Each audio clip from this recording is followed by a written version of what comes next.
আপনি যদি চান আমার সময় দিলে তাহলে এটা তো টকশো তো এত একাডেমিশিয়ানরা দেখবে আমি সময় দিচ্ছি মানে একাডেমিশিয়ানরা দেখবে না, সেটা হলো এমনিতে একাডেমিকলি প্রুফ করবার ভীষণ জায়গা আছে যে স্লাং কখন পাওয়ার হয়ে ওঠে।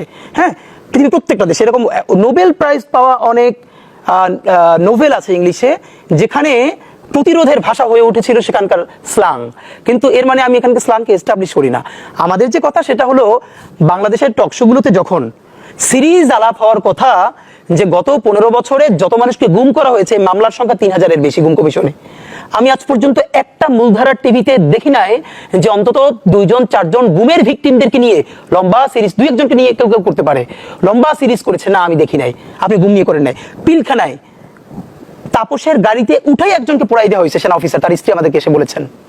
একটা পিলখানার পরিবারকে নিয়ে কেউ টকশো করতেছে না, কোনো নিউজ করতেছে না। আসেন শাপলা নিয়ে তো কথা বললে ইজ্জতই থাকবে না, এটা নিয়ে কথা বলা যায়, এটা নিউজ আইটেম হইতে পারে না। পিলখানা নাই, শাপলা নাই, গুম নাই, আয়নাঘর নাই, খুন নাই, হাজার হাজার কোটি টাকা লুট হয়েছে। একটা ফরিদপুরের ছাত্রলীগের সেক্রেটারি 200 কোটি টাকার বেশি পাচার করেছে। Can you imagine? একটা জেলা ছাত্রলীগের সেক্রেটারি যদি 200 কোটি টাকা পাচার করতে পারে, তাহলে হোয়াট অ্যাবাউট পুরো ছাত্রলীগ, তারপরে পুরো আওয়ামী লীগ, পুরো দেশটা বেঁচে দিয়েছে।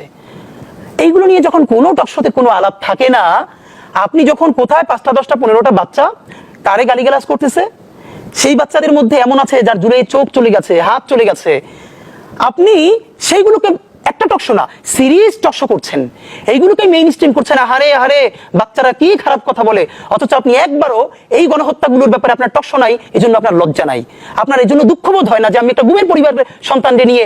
একটা মেয়ে যে বলেছে, ডক্টর ইনুস যেদিন আয়নাঘর পরিদর্শন করতে গেছেন সেদিন সাথে একটা মেয়ে গেছিল, ও তখন ছোট, ওই ইন্টারভিউতে বলতেছে ওর মাকে যখন আয়নাঘরে আনছে সে অনেক স্বাস্থ্যবান, তাকে এমন লাথি মারছে, ও পানি খাইতে চাইছিল, বলছিল আমার মারে একটু পানি দেন, এমন লাথি মারছে সে বাথরুম করে ফেলছে।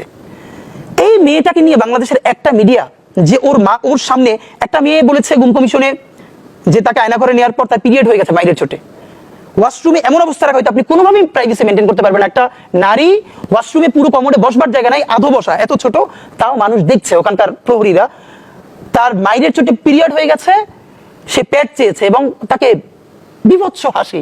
আপনি ভাবেন আপনার বোন, আপনার মা আয়নাঘরে, মাইরের চোটে জীবনের এই পরিণতি চলে এসেছে, আপনার মধ্যে এই সুশীলতা থাকবে? আমরা জুলাইয়ের তুমুল গণহত্যার পরে একটা বিচার করতে পারি নাই। এখন পর্যন্ত 1000-এর বেশি পুলিশের বিরুদ্ধে মামলা হয়েছে, যারা সরাসরি মাথায় গুলি করেছে, বুকে গুলি করেছে, কোনো উস্কানি ছাড়া। সেখানে মাত্র 46 জন পুলিশকে গ্রেফতার করা হয়েছে, তার মধ্যেও কিছুদিন আগে একজন পুলিশকে জামিন দেওয়া হয়েছে, যে জামিন পাওয়ার পরের দিনই ভারতে পালিয়ে গেছে। আপনি এখন পর্যন্ত যে 1400-এর বেশি জাতিসংঘের প্রশ্নমতে শহীদ, সেই শহীদ পরিবারের জন্য এখন পর্যন্ত একটা বিচার এনে দিতে পারেন নাই। 20,000-এর অধিক চিরতরে অন্ধপঙ্গু, তার জন্য একটা বিচার এনে দিতে পারেন নাই। আপনি বরং কি পারছেন, আপনি এখন কে কারে কতটুকু গালি দিচ্ছে সেটা নিয়ে আপনার জান বের হয়ে যাচ্ছে। জান এই জন্য বের হয়ে যাচ্ছে, আপনার পরিবারের কেউ আয়নাঘরেও যায় নাই, গুমও হয় নাই, খুনও হয় নাই, বরং আপনার বন্ধু বান্ধব পাচার করে হাজার হাজার কোটি টাকা পাঠিয়েছে।